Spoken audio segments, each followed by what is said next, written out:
피라미드는 정말로 파라오의 무덤이었을까요? 이것은 수년 동안 학자들과 연구자들 사이에서 열띤 논쟁을 불러일으킨 질문입니다. 하지만 공식 고고학계는 확신합니다. 이 놀라운 건축물들은 고대 이집트의 왕들의 유해를 안치하기 위해 설계된 것이었습니다. 하지만 정말로 그런 것일까요? 오늘 우리는 여러분을 놀라운 여행으로 안내할 것이며 뛰어난 독립연구자인 맥스 카란차노가 우리를 이끌 것입니다. 맥스 카란차노, 전자공학자이자 정보기술 및 인공지능 전문가입니다. 맥스 카란차노는 고대 문명을 둘러싼 큰 질문들에 맞서며 우리의 과거를 연구하는 데 수년을 바쳤습니다. 우리 이전해와 와 홍수의 신들이라는 두 권의 매혹적인 책의 저자인 그는 분석적이고 과학적인 접근 방식으로 공식 이론에 도전할 뿐만 아니라 우리가 과거에 대해 잊고 있었던 것들에 대한 새로운 놀라운 관점을 제시합니다. 이 흥미로운 시간여행을 시작하기 전에 아직 구독하지 않으신 분들은 채널을 구독해 주시기 바랍니다. 여러분의 응원 덕분에 저희가 계속해서 지식의 한계를 넘어선 모든 것들을 조사하고 이야기할 수 있습니다. 과거로 떠나는 여정에서 우리가 처음 던지는 질문입니다. 기자의 대피라미드는 정말로 무덤일까요? 무덤을 만든다면 언제 만들었든 어떻게 만들었든 무덤의 특징을 가져야 합니다. 무덤의 특징은 모두 알고 있죠. 다들 묘지에 가봤으니까요. 그렇죠? 무덤이 있을 때 무덤 위에 가장 먼저 있는 게 뭘까요? 이름이잖아요. 그렇죠? 아니면 무슨 무덤을 만들겠어요? 이름을 적고 가족묘가 클수록 이름이 더 크게 드러나 있죠. 사진도 있고 그 사람이 인생에서 무엇을 했는지 적혀 있고 추억도 있고 등등이죠. 그리고 쿠프처럼 자존심이 큰 사람은 무덤을 산처럼 지어서 달에서도 보일 정도인데 정작 이름을 적는 걸 잊어버렸어요. 에이, 그건 도굴꾼들이 못 찾게 하려던 거라. 이미 대피라미드는 안 보인다는 거잖아요. 저는 지금 정말 소름 끼치는 얘기들을 듣고 있는 거예요. 이해돼요? 우리의 논리를 계속 이어가면서 오직 논리만을 도구로 사용합시다. 이후에는 의심의 여지 없이 진짜 스모킹건이라고 할 수 있는 것들을 살펴보겠지만 지금은 대피라미드가 어떻게 생겼는지 분석하는 데 집중합시다. 잠시만, 대피라미드가 실제로 매장지였다는 가설을 받아들인다고 상상해 봅시다. 문턱을 넘어서 내부를 살펴보면 의심할 여지 없이 꽤나 이례적으로 보이는 여러 요소들이 드러납니다. 첫 구간은 네 발로 기어 올라가야 합니다. 위로 올라가는 오르막 터널인데 작고 좁고 거칠고 모든 게 불편합니다. 그러다가 어느 순간에 도착하면 손톱까지 써가며 기어 올라가야 하고 가장자리를 따라 지나가야만 갑자기 높이가 5m가 넘는 대회랑 안으로 들어갈 수 있습니다. 마침내 이 대회랑 꼭대기에 도착하게 됩니다. 넘어지거나 발을 잘못 디디지 않으면요. 벽감 중 하나에 발을 잘못 디디지 않고 넘어져서 뼈가 부러지지 않는다면요. 왜냐하면 이곳은 걷기에는 전혀 적합하지 않게 만들어졌거든요. 하물며 어깨에 시신을 메고 운반하는 건 상상도 할 수 없죠. 수십 톤이나 되는 석관을 옮기는 건 더더욱 불가능합니다. 꼭대기에 도착하면 높이가 50cm나 되는 큰 턱이 앞에 있습니다. 그 턱을 오르려면 손톱으로 분홍색 화강암을 붙잡고 기어 올라야 하죠. 그런데 그 화강암은 잘 미끄러워서 잡기도 쉽지 않습니다. 그렇게 올라가면 다시 머리를 숙이고 전실 안으로 들어가야 합니다. 도둑을 막기 위한 곳으로 추정되는 미닫이 문이 있는데 아쉽게도 그 문을 아래로 내리면 위로 넘어갈 수 있고 위로 올리면 아래로 지나갈 수 있어서 사실상 아무것도 막지 못했습니다. 그리고 다시 몸을 숙여서 마침내 그 방 안으로 들어가면 그 안에는 아무것도 없습니다. 글씨도 없고 상형 문자도 없고 아무것도 없습니다. 쿠프가 누워 있습니다. 모든 시대를 통틀어 가장 위대한 황제이자 파라오, 신이라 해도 아무것도 없습니다. 정말 아무것도 없습니다. 물론 미라도 없습니다. 당연하죠. 그런데 실례지만 여러분은 그 미라를 본 적이 있습니까? 이집트 무덤이 어떻게 만들어졌는지 같은 시기의 무덤입니다. 즉 2000년 후의 무덤이 아니라 기원전 2500년경의 이집트 무덤입니다. 그러니까 만약 4왕조가 아니라면 5왕조나 6왕조일 겁니다. 하지만 제 말은 그 사람은 쿠프의 사촌이라는 겁니다. 즉, 그 무덤은 장식으로 가득 차 있고 그곳에 있었던 사람의 인생 이야기가 모두 담겨 있습니다. 색채도 화려하고 파라오의 물건들로 가득 차 있습니다. 심지어 하인들과 말, 그리고 다른 모든 것들도 함께 묻었죠. 그게 바로 무덤입니다. 반면에 저것은 분명히 무덤이 아닙니다. 대피라미드 내부에서 또 하나 특이한 점은 화강암으로 된 블록과 구조물의 존재입니다. 그 기원과 의미는 여전히 수수께끼로 남아 있습니다. 이 블록들은 대외랑의 지붕 일부 구역이나 피라미드의 원래 입구로 여겨지는 곳을 봉인하는 등 특정 지점에 위치해 있습니다. 실제로 이 입구는 3개의 거대한 화강암 블록으로 막혀 있는데 고고학자들에 따르면 이 블록들은 구조물에 접근하지 못하도록 막는 역할을 했다고 합니다. 화강암은 피라미드의 대부분을 이루는 석회암과 달리 매우 단단하게 가공하기 어려운 암석입니다. 9세기 무렵 칼리프 알마문이 우연히 피라미드의 입구를 발견했을 때 그는 이 거대한 화강암 블록들을 우회하는 대체 통로를 파야만 했습니다. 왜냐하면 더 부드러운 석회암은 훨씬 쉽게 제거할 수 있었기 때문입니다. 그러나 가장 신비로운 화강암 구조물은 왕의 방 위에 위치한 이른바 하중 경감실입니다. Vengono definite dagli egittologi. 이 방들은 왕의 방에 있는 사람에게는 보이지 않으며 흥미로운 의문을 제기합니다. 이 방들은 피라미드 안에서 어떤 역할을 했을까요? 왜 이렇게 복잡하고 숨겨진 구조물을 만들기 위해 그렇게 많은 자원과 엄청난 기술적 어려움을 감수했을까요? 학계의 고고학자들은 저 방들이 하중 분산실이라고 말하겠지만 저는 그것들이 하중 분산실이 아니라고 말합니다. 저는 전자공학자지만 저것들이 하중 분산실이 아니면 전문가가 아니어도 쉽게 알 수 있습니다. 무엇보다도 그 방들은 외부 구조와 닿아 있지 않기 때문에 아무것도 분산시키지 않습니다. 그리고 가장 중요한 건 더 아래에 있어서 위에 더 많은 무게가 실려있는 왕비의 방에는 그런 하중 분산실이 없다는 겁니다. 그렇죠. 네가 이렇게 말한 거랑 똑같아. 그런데 집의 4층, 5층, 6층에는 철근으로 기초를 만드는데 1층, 2층, 3층에는 안 한다는 거야. 그러니까 누가 보면 이렇게 말하겠지. 너 바보 아니야? 난 그런 집에 못 살아. 2분 만에 무너질 거야. 이쯤 되면 왜 대피라미드 내부에서 오직 특정 구조물들만이 화강암으로 만들어졌는지 궁금해질 수밖에 없습니다. 그것들의 사용이 구조적 안정성과 직접적으로 관련이 없다면 진짜 목적이 무엇이었을까요? 왜 일부 구조물만 화강암으로 만들어졌을까요? 겉보기에는 우연처럼 보이지만 네가 신경 쓰지 않으면 우연이라고 생각할 수 있지만 사실 그곳에는 우연인 것은 아무것도 없어. 정말 아무것도 없어. 왜냐하면 모든 것이 분명히 특정 기술적 기준에 따라 만들어졌기 때문이야. 즉, 대피라미드를 만든 사람은 앞에 따라야 할 설명서가 있었던 거야. 거기에는 크고 많은 블록으로 피라미드를 만들어서 파라오의 위대함을 보여줘라 라고 적혀 있지 않았어. 대신에 여기에는 이렇게 만든 블록을 놓아야 하고 그 블록은 석회암이어야 하며 그 위 10m에는 화강암 블록을 놓아야 한다고 적혀 있었지. 왜 그랬을까? 왜냐하면 그렇게 하지 않으면 작동하지 않기 때문이야. 그건 기술적인 산물이었고 우리가 알 수 있는 이유는 아주 정확한 기준에 따라 만들어졌기 때문이지. 그리고 나는 불가능하다고도 말하고 싶어. 우리에게는 불가능하지. 우리는 그걸 다시 만들 수 없으니까. 기술적인 사양들이 있었던 거야. 문제는 그게 어떤 종류의 기술이었는지, 그리고 무엇보다도 그 시스템의 기능이 무엇이었는지를 이해하는 거야. 아니, 마치 누군가가 만년 후에 진자 시계를 발견하고 그게 기술의 산물이었다는 걸 이해하는 것과 비슷해. 왜냐하면 거기에는 톱니바퀴가 있었거든.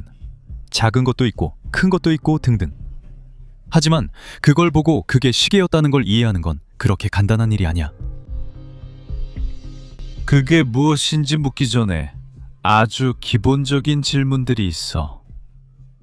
예를 들면 왜 이렇게 크게 만들었을까?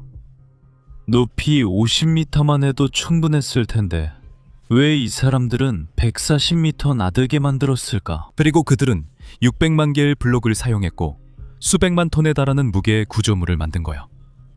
그러니까 아니면 정말 멍청했거나, 그리고 그걸 만든 걸 보면 분명히 멍청하지 않았다는 게 드러나. 아니면 이렇게 크게 만드는 게 그 기술적 산물의 사양 중 하나였던 거지. 그러니까 원래 이렇게 크게 만들어야 했던 거야. 실제로 피라미드의 기하학에는 분명히 당황스럽게 만드는 특이점들이 있어.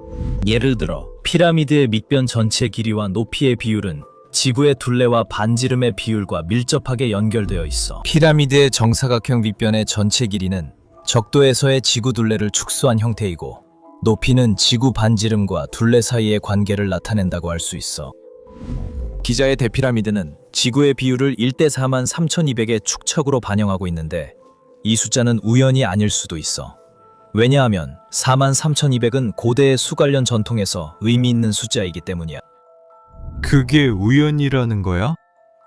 만약 무덤을 1대 44,000의 비율로 만들었어도 상관없지 않았겠냐는 거야.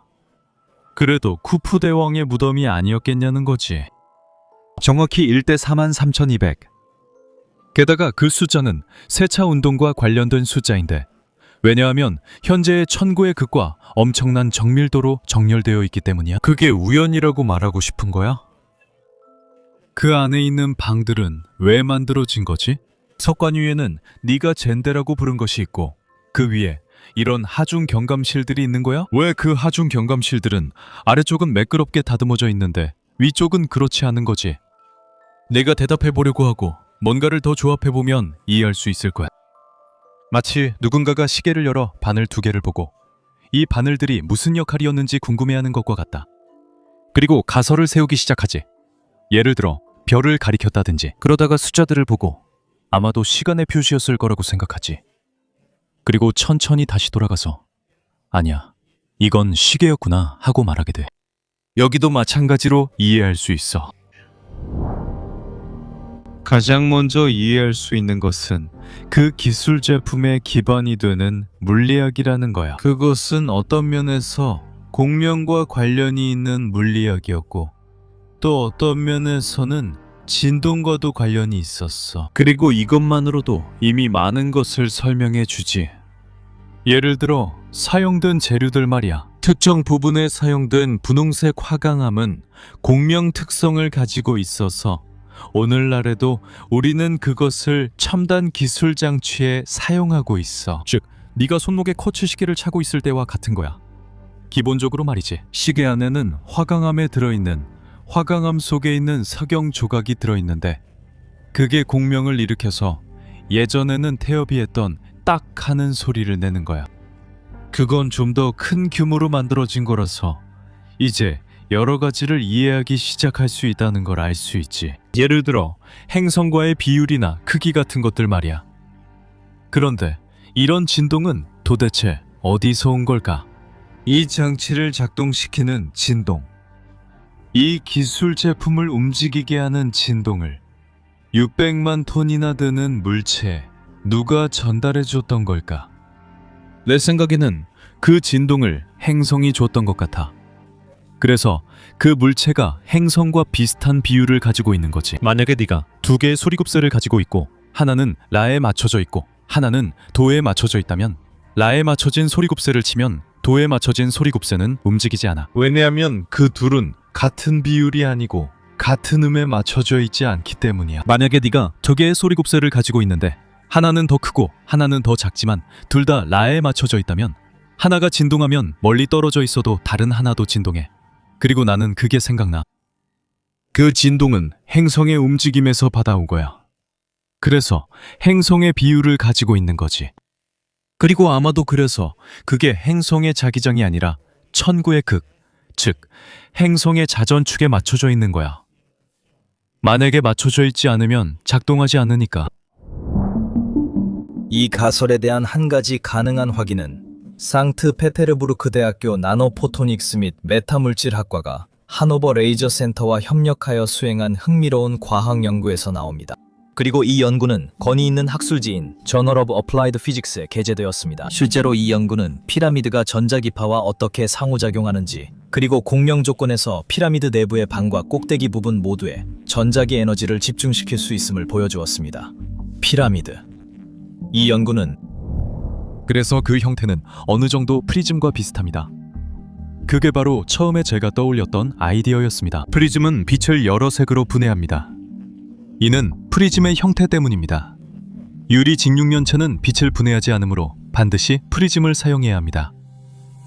그리고 같은 경우로 피라미드는 겉보기에는 특정 지점, 예를 들어 왕의 방이나 꼭대기에서 에너지를 집중시킬 수 있는 것처럼 보입니다. 전자기 복사를 집중시킵니다.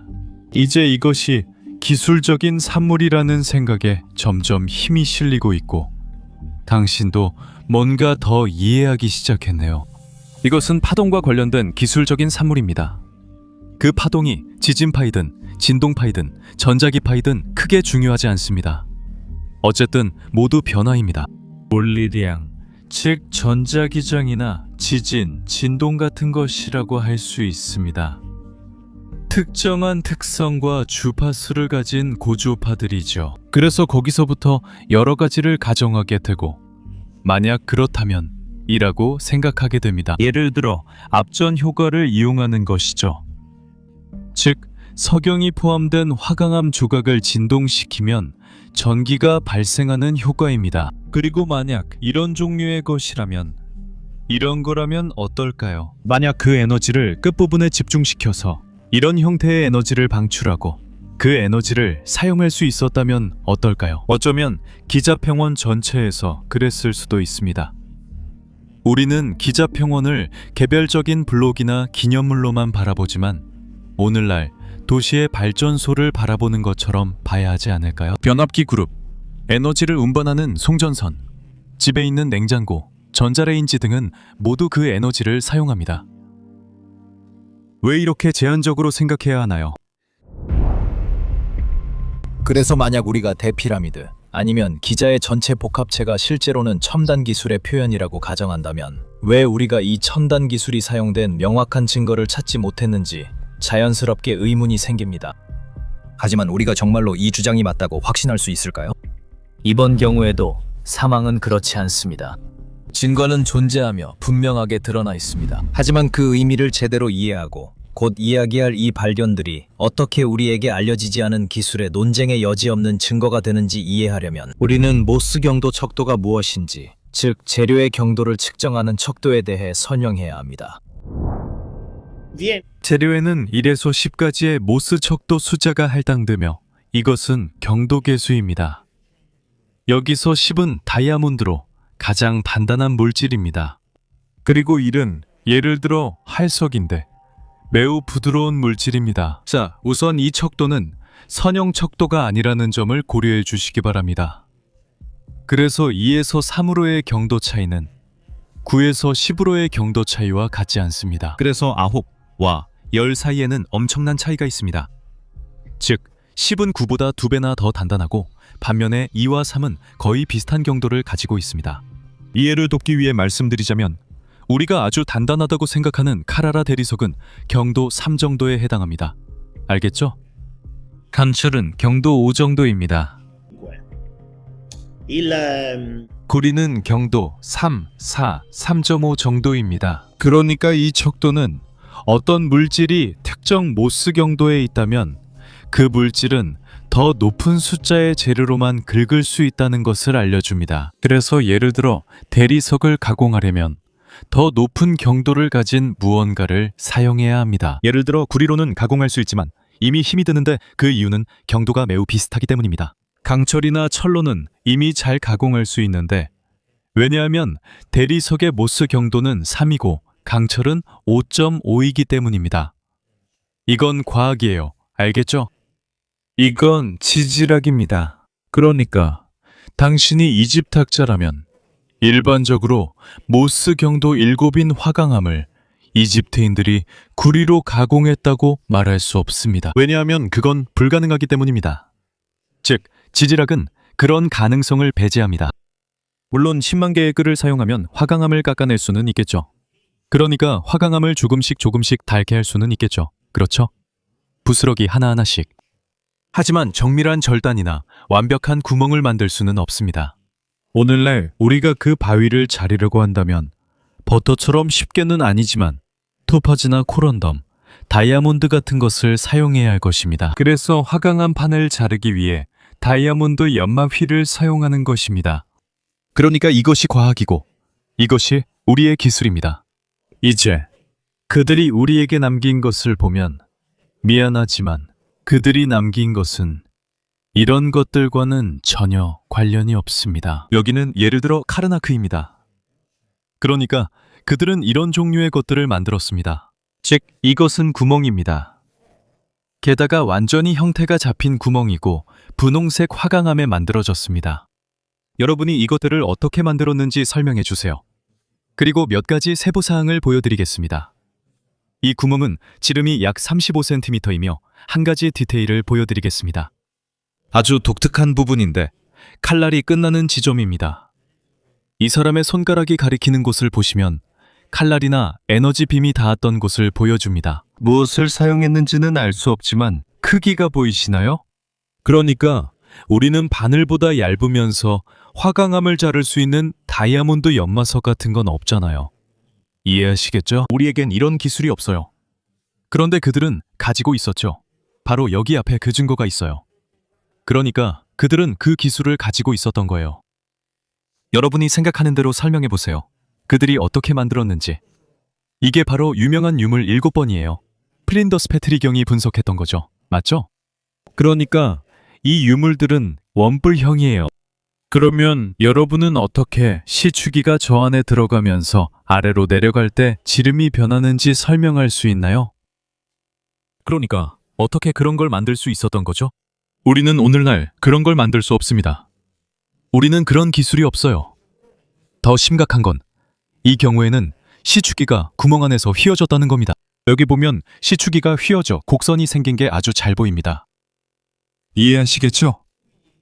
그러니까 우리의 기계 기술, 초음파 기술, 다이아몬드 시추기 등으로도 이런 일은 할 수 없습니다. 하지만 그들은 해냈고 지금 우리 앞에 있습니다. 이건 절대적으로 논쟁의 여지가 없습니다. 그들이 무엇을 했는지 보세요. 즉, 이것이 그들이 분홍색 화강암으로 했던 작업 방식입니다. 우리는 저 2개의 구멍조차도 뚫지 못할 겁니다. 왜냐하면 그 코어 드릴을 화강암 블록의 볼트로 고정해야 하는데 그걸 설치할 수 없기 때문입니다. 그리고 이것들은 작은 규모로 만들어진 것들입니다. 여기서 우리는 예를 들어 남아프리카, 남아메리카로 이동합니다. 여기서 그들의 작업 방식을 볼 수 있습니다. 이 디오라이트 조각은 구리끌로 자른 것이 아닙니다.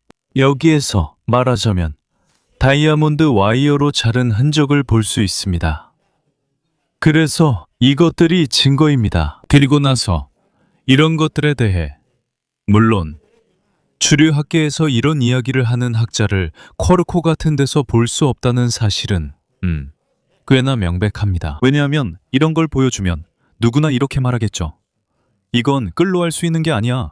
혹은 이런 건 실로 할 수 있는 게 아니야. 실로는 바위의 곡선을 자를 수 없으니까요. 이해하시죠? 실이 앞뒤로 움직이더라도 이런 식으로 내려가지 않을 거예요. 그렇다면 어떻게 내부에서 이런 디오라이트 항아리를 파낼 수 있을까요? 손도 들어가지 않는 이렇게 좁은 목을 가진 항아리에서 말이죠. 그리고 무엇보다도 매부를 그렇게 얇게 만들어서 안에 불을 켜면 투명해질 정도로 만드는 건 어떻게 하는 걸까요? 우리는 오늘날 이런 것들을 할 수 없습니다. 그리고 이런 것들이 정말 많아요. 저는 여러분께 이런 것들을 몇 시간이고 보여드릴 수 있습니다. 그리고 저는 이집트인들이 이런 것들을 만들지 않았다는 명백한 증거도 몇 시간이고 보여드릴 수 있습니다. 보세요. 이건 카프라 피라미드에 있었던 분홍색 화강암 외장재의 한 조각입니다. 여기서 보시면 그들, 그러니까 이 고도로 발전된 문명이 화강암을 어떻게 절단했는지 아주 잘 볼 수 있습니다. 완벽하게 절단됐고 표면도 매끄럽고 모든 것이 완벽합니다. 그리고 여기서 이집트인들이 이 화강암 조각을 재활용해서 문받침이나 다른 무언가로 만들려고 필사적으로 시도한 흔적을 볼 수 있습니다. 2세대에 걸쳐 파내려고 했지만 결국 포기했고 더 이상 할 수 없다고 판단해서 그 자리에 그냥 두고 떠났습니다. 초등학생의 논리는 아주 단순합니다. 이렇게 말하죠. 근데 저걸 저 사람들이 만들었고 저렇게 광선검으로 잘랐다면 왜 다시 광선검으로 가운데를 자르지 않았을까? 대답은 간단합니다. 그걸 만든 사람이 그들이 아니었기 때문이죠. 하지만 거대한 화강암 블록을 자르거나 조각하는 데 사용된 기술만이 설명할 수 없는 것은 아닙니다. 재료 표면에서 관찰되는 흔적들은 암석이 평소의 단단한 상태와는 달리 일시적으로 거의 가소성이 있거나 평소보다 더 무른 상태였던 것처럼 보인다는 점을 시사합니다. 이 현상에 대한 놀라운 증거도 나타나고 있습니다. 여기 거대한 오벨리스크에 와 있습니다. 이곳에서 그들이 화강암을 숟가락으로 파낸 듯 파낸 흔적을 분명히 볼 수 있습니다. 이것이 끌로 파낸 것이 아니라는 것을 아주 잘 볼 수 있습니다. 숟가락으로 퍼낸 것처럼 파낸 것을 볼 수 있습니다. 이것들은 마치 버터 덩어리에 뜨거운 숟가락으로 퍼낸 자국과 같습니다. 이런 자국이 여기에도 있습니다. 이런 자국들은 이스터 섬 등 어디서나 볼 수 있습니다. 그러니까 만약 누군가 거기에 가서 눈을 뜨고 보면 사람들이 네, 이걸 섬노감 공이나 끌로 만들었어요 라고 말할 때 이렇게 말할 수 있습니다. 아니, 그건 아닌 것 같아요. 그리고 나서 미케리노스 피라미드를 보러 가면 또다시 반쯤 완성된 작업을 볼 수 있습니다.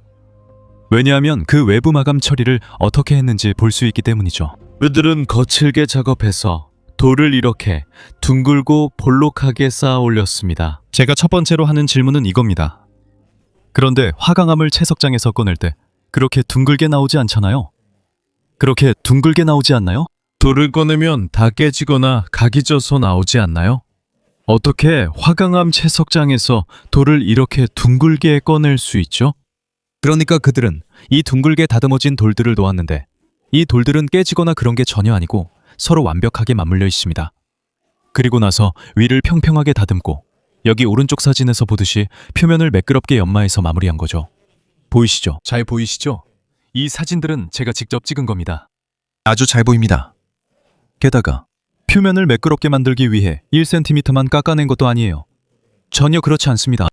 너무 조잡하게 설치해서 나중에 40, 50cm의 화강암을 제거해야 했어요. 그걸 어떻게 제거했을까요? 제가 그걸 어떻게 제거했는지 말씀드릴게요. 아주 간단한 기술로 제거했습니다. 만약 그걸 다듬는 게 어려웠다면 애초에 돌을 훨씬 더 잘 갈았을 거예요. 무슨 말인지 아시겠죠? 돌이 훨씬 더 잘 맞도록 했을 거예요. 그래야 40cm의 화강암을 갈아낼 필요가 없었겠죠? 이렇게 한 건 샤미르 덕분이에요. 덕분에 쉽게 할 수 있었죠. 맞아요. 아주 잘 보입니다. 말도 안 되게 쉽게 평평하게 만들 수 있었어요. 여기 보이시죠? 이제 제가 가까이 가서 손을 대보면 여러분도 완전히 알 수 있을 거예요. 끌이나 섬노감 공 같은 걸로 만들었다는 얘기와는 전혀 상관이 없다는 걸요. 우리가 알지 못하는 기술에 대해 이야기하고 있는 겁니다. 끝. 이상입니다. 지금도 아주 잘 보이죠. 얼마나 많은 부분을 깎아냈는지 보이시죠? 여기 있는 이 돌 보이시나요? 지금 여기서 강조해 드릴게요. 이 돌을 보면 알 수 있죠? 이건 분명히 저 위에서 떨어진 거예요. 그렇죠? 이 돌들을 보면 왜 이 모든 돌들이 둥근 모양인지 알 수 있어요. 전부 블루캣하고 이렇게 둥글게 되어 있거든요. 왜냐하면 이 돌을 저 위에 놓았을 때 이 돌이 부드러웠기 때문이에요. 실제로 위에 놓인 돌이 아래에 닿은 부분이 눌려서 평평해지고 완벽하게 맞물리게 되었어요. 그래서 이 벽들은 너무 완벽하게 맞물려 틈에 바늘조차 들어가지 않아요. 왜냐하면 이걸 만들 때 마치 시멘트나 진흙처럼 부드러웠던 것 같거든요. 그래서 위에 올려놓으면 완벽하게 맞물리는 거죠. 당연히 앞부분, 즉 아무것도 눌러주지 않는 부분은 볼록하게 둥글게 남아서 그렇게 굳어버린 거죠. 그리고 나서 그들은 같은 기술로 아마도 다시 부드럽게 만든 다음에 마치 미장공이 하듯이 표면을 다듬고 매끄럽게 만든 거죠.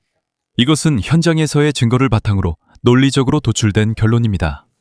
그러니까 현장의 증거에서 출발한다는 것은 과학적 방법을 의미하죠. 그러니까 이걸 홍옥수 반지로 만든 거라면 이걸 구리끌로 만들 수 있겠냐는 거죠. 이건 6과 7 사이의 모스 경도입니다. 여러분은 이 기술을 보고 싶지 않은 거예요. 왜냐하면 우리 눈앞에 있기 때문이죠. 조제프 다비도비츠, 프랑스의 화학자는 혁명적인 가설을 제안했습니다. 그에 따르면 이집트 피라미드의 많은 석회암 블록들은 단순히 채굴되어 조각된 것이 아니라 일종의 고대 콘크리트나 지오폴리머를 사용해 현장에서 직접 만들어졌다는 것입니다. 이 재료는 부서진 석회암에 점토, 재, 그리고 화학적 결합제를 섞어 만들어졌으며 그런 다음 블록의 형태를 만들기 위해 거푸집에 부어졌을 것이라고 합니다. 이 흥미롭고 혁신적인 이론은 고대의 가장 수수께끼 같은 구조물들 일부가 어떻게 건설되었는지에 대한 설명을 제공할 수 있습니다. 이 구조물들의 세부 사항과 복잡성을 면밀히 관찰해 보면 지오폴리머 가설만으로는 과거 문명들이 달성한 정교한 가공 기술과 정밀도의 수준을 충분히 설명할 수 없어 보입니다. 남아메리카를 예로 들면 그곳에서도 같은 문제가 있는데 이것은 산에서 이루어진 가공입니다. 당신은 지금 산이 지오폴리머라고 말하는 건가요? 그들은 산에서 한 조각을 떼어내서 모양을 만든 것이 아닙니다. 그 형태들은 산의 원암에서 직접 만들어진 것입니다. 삭사 유화만 주변에는 바위가 돌출된 부분들이 있는데 모두 잘려 있고 마치 점토를 자르고 모양을 내듯이 얇게 썰려 있습니다. 그리고 분명히 그것들은 지오폴리머가 아닙니다. 왜냐하면 그것은 지하에서 솟아오르는 원암의 돌출 부위이기 때문입니다. 그래서 지오폴리머 이론은 제가 반박하는 건 아니지만 아무것도 설명하지 못합니다. 즉, 지오폴리머로는 피라미드 석회암 블록 중 하나만 설명할 수 있습니다.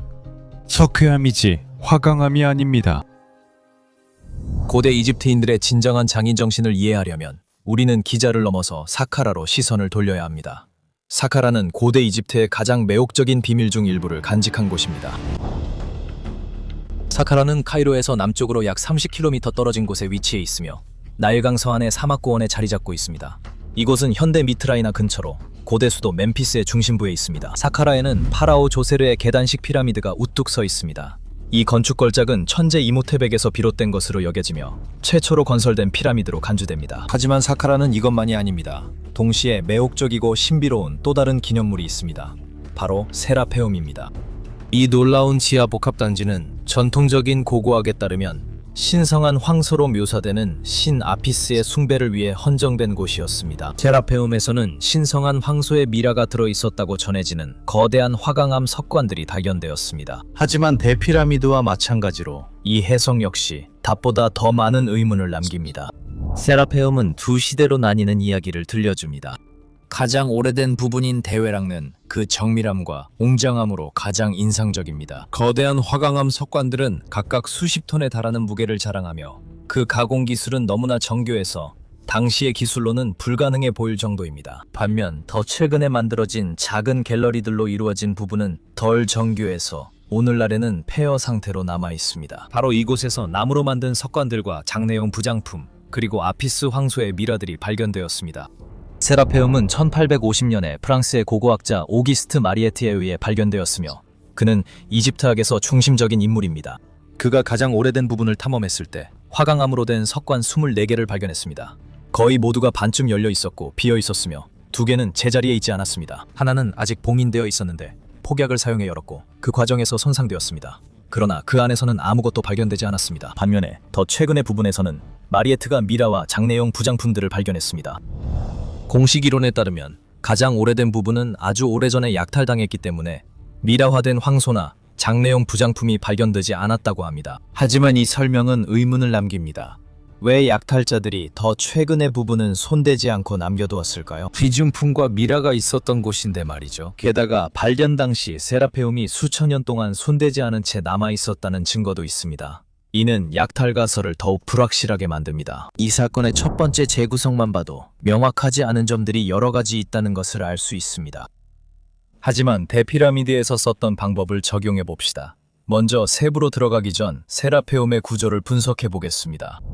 이것이 오기스트 마리에트가 도착했을 때 만든 도면입니다. 자, 여기로 들어갑니다.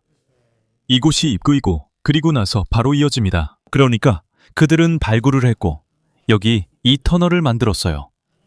그리고 몇 개의 방과 몇 개의 벽감도 여기 만들었죠. 그러다가 갑자기 여기 아주 이상한 방을 하나 만들었어요. 이렇게 생긴. 그러니까 이런 것들은 제가 보기엔 별로 논리적이지 않아요. 그러니까 마치 당신이 주 복도가 있는 집을 짓고 그 복도에서 들어갈 수 있는 4개의 방이 있는 것과 같아요. 그리고 욕실은 아무 이유 없이 20m나 되는 긴 복도를 만들어서 맨 끝에서 욕실로 들어가려고 L자 모양으로 꺾이게 하는 거예요. 누구든 이 집에 들어오면 이걸 보고 이렇게 말하죠. 아니, 왜 이래? 미안한데 이걸 설계한 건축가가 누구야? 왜 이렇게 만든 거야? 달리 말해, 기능적인 이유가 없다면, 즉, 그게 명백하게, 더군다나 대피라미드보다도 더 분명하게 기술적인 장치의 기술적 사양이 아니라면 말이죠. 이런 것들이 정말 많이 보여요. 이미 여기에 복도를 하나 만들었는데 왜 여기 또 두 번째 복도를 만드는 거죠? 그러니까 정말 그렇게까지 암석 밑을 파는 게 재미있었나요? 왜 두 번째 복도를 만든 거죠? 그리고 왜 여기서 이 다른 방들을 10m나 되는 복도를 파서 떨어뜨려 놓은 거죠? 그냥 여기다 만들면 훨씬 논리적이었을 텐데 그렇지 않나요? 왜 전부 여기다 이렇게 만든 거죠? 또 왜 이렇게 기울여 놨나요? 예를 들어 이건 전자공학이나 물리학에서 그렇죠. 왜냐하면 나중에 여러분이 다루는 크기가 전자기장이나 전류, 전압이라면 그건 전자공학이거든요. 여러분이 다루는 크기가 진동의 파동, 예를 들어 공기가 압축되고 팽창하는 파동이라면 원리는 똑같아요. 좋아요. 여기 보이는 이 물체는 루프라고 부르고 폐회로라고도 합니다. 그리고 이것이 바로 여러분이 전자공학이나 음향학에서 공명을 만들기 위해 하는 것과 정확히 같습니다. 그리고 이것이 바로 제가 개인적으로 보기에 대피라미드에서 본 것과 똑같은 원리입니다. 그리고 이것이 바로 하강 통로 맨 아래에 거대한 분홍색 화강암 막에 3개가 있는 이유입니다. 그것들은 도굴꾼들이 들어오는 것을 막기 위해 있던 것이 아니라 대피라미드라는 기계 내부에서 공명을 만들어내기 위해 있었습니다. 여기서도 같은 것을 발견했습니다. 이것들은 이집트인들이 파낸 갤러리입니다. 이집트 학자들이 우리에게 믿게 만드는 사람들이 바로 이런 것들을 만든 사람들이라고 합니다. 이 석관들을 보면 즉시 눈에 띄는 점은 뚜껑의 거대한 크기입니다. 그 무게는 약 20톤으로 추정되며 이는 중형 자동차 13대 정도의 무게와 같습니다. 그렇다면 이 큰 뚜껑은 무슨 용도였을까요? 왜 이렇게 믿을 수 없을 만큼 무거워야만 했던 걸까요? 이 황소들을, 그것도 죽어서 미라로 만든 채 안에 넣어두고는 그들이 그렇게 발버둥을 쳐서 이렇게 무거운 뚜껑을 덮지 않으면 밖으로 나올 수 있었던 걸까요? 뚜껑이 너무 무거워서 우리가 옮길 수 없기 때문이죠. 그러니까 이걸 만든 사람들은 분명히 엄청난 힘이 있었던 거죠. 아니면 이렇게 만들 수 없었을 테니까요. 그들은 이렇게 만든 거예요. 뚜껑이 무거운 건 분명히 무거워야 했기 때문이에요. 그렇지 않으면 뭔가 제대로 되지 않았을 테니까요. 그럼 두 번째 질문은 이거예요. 만약 뚜껑을 무겁게 만들어야 한다면 제 생각에는 그 상자 안에 뭔가가 들어있어서, 그렇지 않으면 밖으로 나가려고 했기 때문이 아닐까요? 저는 괴물이나 외계인 같은 걸 말하는 게 아니에요. 예를 들어 어떤 힘 같은 거요. 그렇죠? 상자 안에서 일종의 압력, 일종의 힘이 생겨났고, 만약 그 뚜껑이 그렇게 무겁지 않았다면 모든 게 열려버렸을 거예요. 그리고 제 생각에는 그 장치의 작동이 중단됐을 겁니다. 우연이 아니에요. 오규스트 마리에트가 여러 서관에 들어갔을 때 그 안에 돌들이 예쁘게 쌓여 있는 걸 발견했거든요. 마치 추가로 무게를 더한 것처럼 말이죠. 왜냐하면 어쩌면 그것이 추가적인 보안 조치, 일종의 안전장치였을 수도 있으니까요. 이 엄청나게 큰 덮개들은 영국 항공우주 엔지니어 크리스토퍼 던이 진행한 연구를 떠올리게 합니다. 그는 1년의 정밀한 측정 후에 대피라미드 내부의 왕의 방에서 명백한 팽창의 흔적이 보인다는 것을 발견했습니다. 벽에 있는 균열들은 그가 방을 더 깊이 조사하도록 만든 첫 번째 단서였습니다. 그는 벽들이 마치 내부에서 강력한 힘이 작용한 것처럼 변형된 것처럼 보인다는 사실을 발견했고, 이것이 관찰된 손상의 원인임을 알게 되었습니다. 이 현상은 겉보기에는 설명할 수 없어 보이지만 흥미로운 질문을 제기합니다. 이 이상 현상들과 사카라의 세라페움에서 발견된 거대한 석관 뚜껑들 사이에 어떤 연관성이 있는 것일까요? 이것이 바로 결정적인 증거입니다. 이것은 실내에 있는 석함이며 접근이 불가능합니다. 저는 사진만 가지고 있습니다. 이 석함은 정말 놀랍습니다. 왜냐하면 엄청나게 크기 때문이죠. 옆에 있는 사람을 보세요. 이 석함은 저 구석에 놓여 있었는데 고장이 나서 치워둔 겁니다. 보이시죠? 여기에 이런 금이가 있습니다. 자, 만약 이것들이 정말로 아피스 왕소의 관이었다면, 그리고 당신이 이 석관을 만들기 위해 8대에 걸쳐 선노감공으로 파냈는데 마지막에 이렇게 금이 가버리면 이걸 그냥 버리진 않을 겁니다. 여기에 퍼티로 메꾸고 그냥 넘어가는 거죠. 그러니까 그냥 그렇게 넘어가는 겁니다.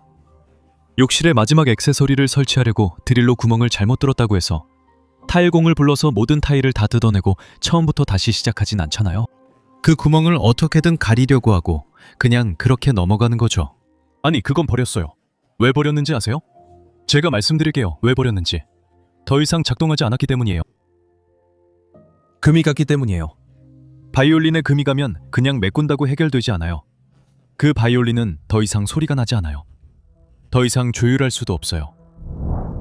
이 놀라운 석관들을 관찰하다 보면 특히 흥미로운 점이 하나 드러납니다.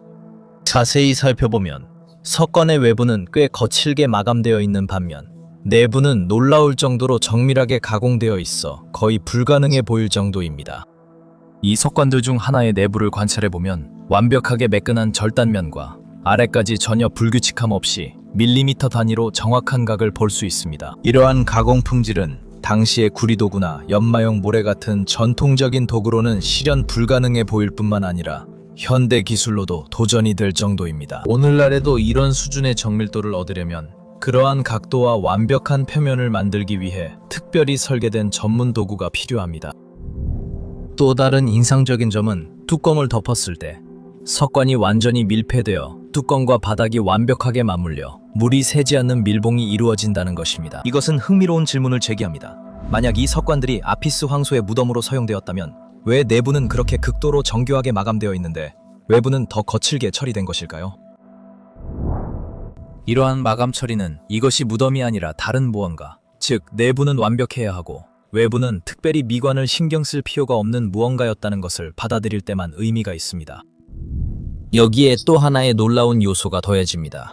석관에 대한 가공 작업은 야외에서 이루어진 것이 아니라 바로 지하에서 직접 이루어졌습니다. 세라페움 내부에서 미완성 석관이 여러 개 발견되어 석관들이 거칠게 다듬어진 채 갤러리로 옮겨졌고 그곳에서 마무리된 사실을 알 수 있습니다. 하지만 여기서 또 다른 의문이 생깁니다. 적절한 조명 시스템도 없고 환기도 전혀 되지 않는 갤러리에서 어떻게 그렇게 정밀한 작업을 해낼 수 있었을까요? 우리의 기술로는 내부에서 그런 작업을 할 수 없을 것입니다. 왜냐하면 다이아몬드 연마기를 사용해서 먼지가 많은 실내, 빛도 없는 곳에서 작업을 하면 1분도 안 돼서 모래먼지에 질식하게 되거든요. 그렇죠. 아니면 안 보여서 손을 다칠 수도 있죠.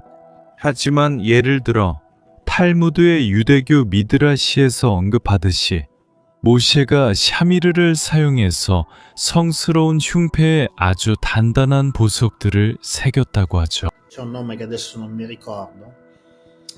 그는 샤미르로 그것들을 새겼고 샤미르는 소리를 내지 않았으며 찌꺼기도 만들지 않았습니다. 그러면 그들이 쉽게 새길 수 있고 찌꺼기도 만들지 않는 기술을 가지고 있다는 걸 이해하게 됩니다. 그러니까 그건 거친 힘을 사용하는 기술이 아니고 연마 기술도 아니며 아마도 먼지도 만들지 않고 어려움도 만들지 않는 기술입니다. 그래서 이미 작업된 곳, 즉 저 아래 회랑에서도 작업할 수 있는 거죠.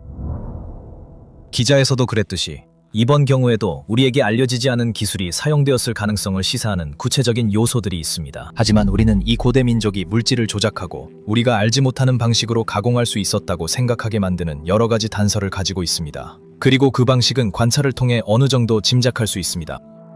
이건 정말 아름답습니다. 모두 중에서 가장 아름답죠.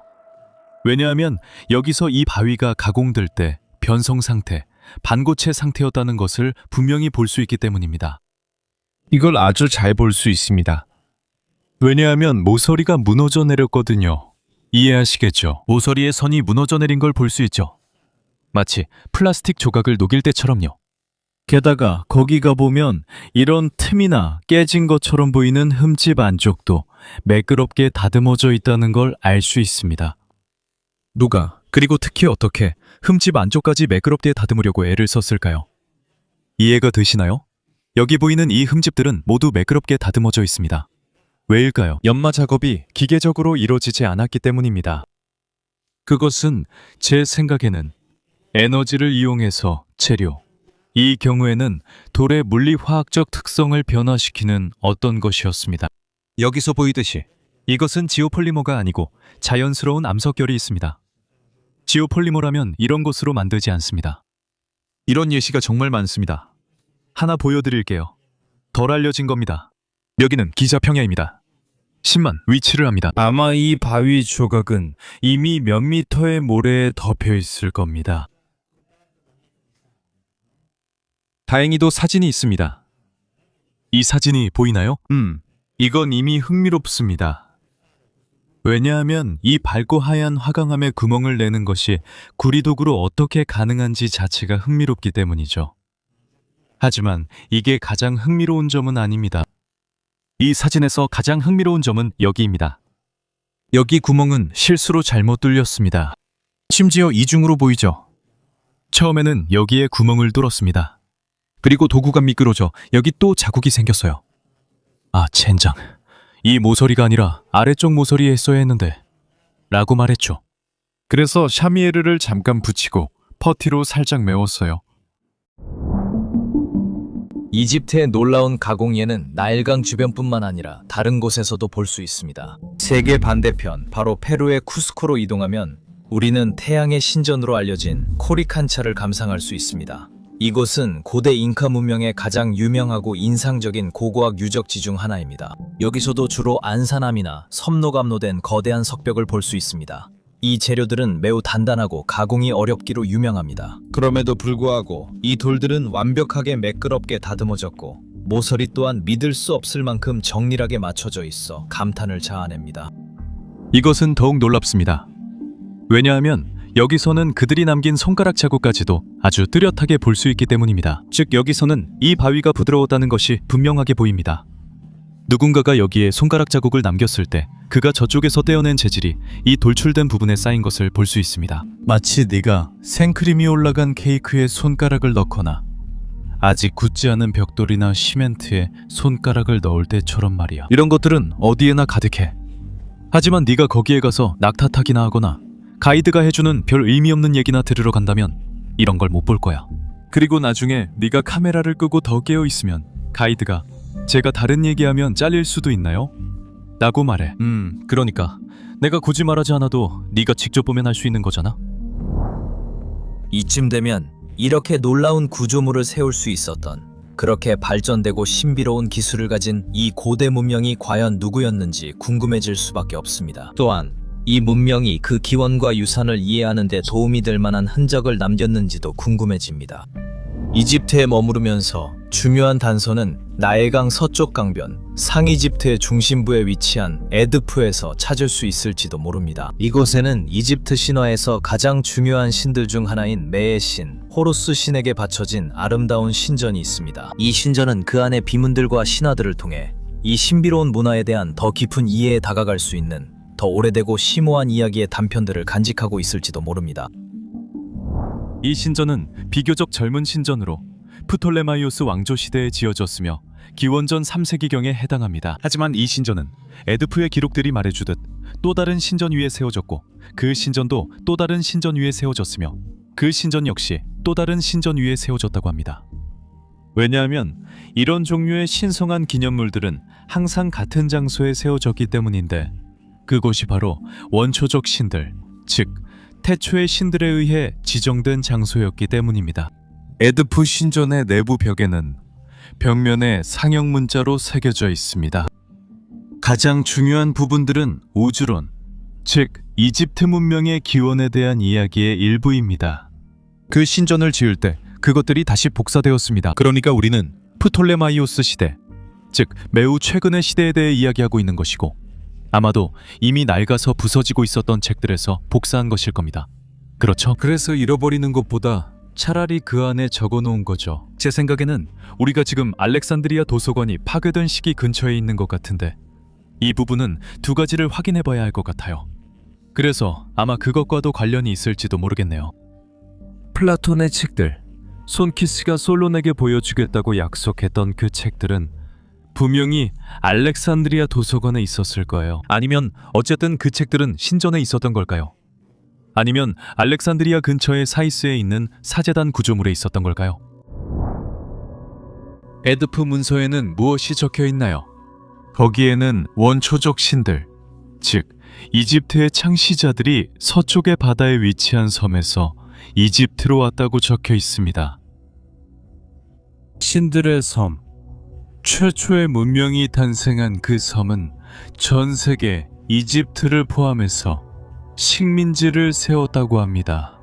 그래서 이집트는 이 섬, 신들의 문명, 대서양 한가운데 있는 이 섬의 식민지였고, 이 섬은 거대한 무기의 대재앙으로 파괴되었다고 합니다. 그리고 이 신들의 섬을 파괴한 대재앙에서 살아남은 생존자들, 즉 살아남은 신들은 이 대재앙을 피한 이집트 식민지로 돌아왔다고 합니다. 이것은 손키스가 티마이오스에서 말한 내용이기도 하죠. 파괴된 세상을 재건하기 위해서였습니다. 그들이 그곳에 도착한 것은 언제였을까요? 그들은 정확히 영거 드라이아스가 끝날 무렵, 즉 우리 이전에 존재했던 문명을 파괴한 거대한 우주적 대재앙 이후에 도착했습니다. 그렇다면 헤스필드의 문서에는 뭐라고 적혀 있나요? 헤스필드의 문서에는 이집트가 아틀란티스의 식민지였다고 적혀 있습니다. 이 내용은 티마이오스에도 나와 있습니다. 그리고 이집트 문명이 대재앙 이후 살아남은 아틀란티스인들에 의해 재건되었으며, 그들이 토트의 인도로 이집트 평원으로 돌아와 문명을 재건하는 규칙을 정했다고 적혀 있습니다. 그들은 신성한 기념물을 어디에 세울지 결정했는데 그런 곳들을 원초의 둔덕이라고 불렀습니다. 그리고 이 프라이멀 마운드들 중에서 이 원초적인 언덕들 중에는 그레이트 투뮬러스라고 불리는 것이 있었고, 그것은 큰 강가에 있었습니다. 이 큰 강가에 있는 그레이트 투뮬러스가 과연 무엇이었을까요? 헤스포드의 문서에서는 기술에 대해서도 언급하고 있습니다. 아틀란티스의 기술에 대한 명확한 언급이 있고, 그 언급에는 연결고리가 있습니다. 그것은 매우 견고하고 직접적인 연결고리를 가지고 있으며, 그것을 리가가 가지고 있습니다. 제가 말씀드린 기술은 대피라미드 기술입니다. 그들은 그것을 소리의 눈이라고 불렀습니다. 우리는 오늘날 그것을 호루스의 눈이라고 부릅니다. 하지만 그것은 같은 것입니다. 호루스의 눈 상징의 기원은 올린이라고 불리며, 이는 움직임을 의미하는 메소아메리카의 신성한 상징입니다. 행동입니다. 말씀이 하나님과 함께 계셨고 하나님은 말씀이셨습니다. 오메 신성한 소리입니다. 모든 종교에서 진동이 창조주의 물리학이라고 말합니다. 하지만 이것은 우리를 아주 오래되고 잊혀진 시대로 이끌어줄 또 다른 매혹적인 이야기입니다. 마시밀리아노 카란차노의 연구 덕분에 곧 공개될 꼭 봐야 할 영상에서 더 깊이 알아볼 수 있을 것입니다. 분명 여러분의 관심을 사로잡을 것이라 확신합니다. 이 흥미진진한 여행의 끝에 다다랐는데 여러분의 의견이 정말 궁금합니다. 댓글로 여러분의 생각을 알려주세요. 영상 설명란에서 마시밀리아노 카란차노의 연구를 더 깊이 탐구할 수 있는 모든 링크를 확인하실 수 있습니다. 아직 구독하지 않으셨다면 채널을 구독해서 저희의 활동을 응원해주시고 앞으로 올라올 영상도 놓치지 마세요. 다음 이야기에서 뵙겠습니다.